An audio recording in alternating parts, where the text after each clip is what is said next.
শুনেছে তোমৰা প্ৰথমে বীৰ বিৰছা মুণ্ডা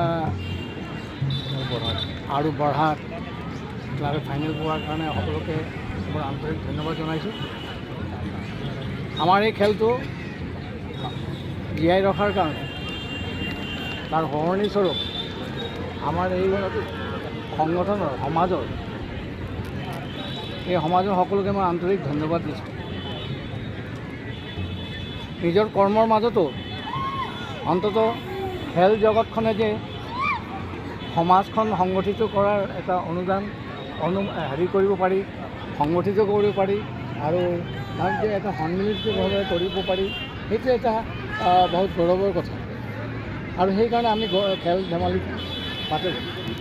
খেল ধেমালি পতাৰ মনৰ আনন্দ কেৱল আনন্দ উপভোগৰ কাৰণে নহয়, এইটোৰ দ্বাৰা আমি প্ৰতি জাতি সম্প্ৰদায়ৰ মাজত এটা মিলন, এটা সময় উলিয়াওঁ, যিটোৰ দ্বাৰা আমি অন্ততঃ আগবাঢ়ি যাব পাৰোঁ, সমাজখন একত্ৰিতভাৱে যাতে আগবাঢ়ি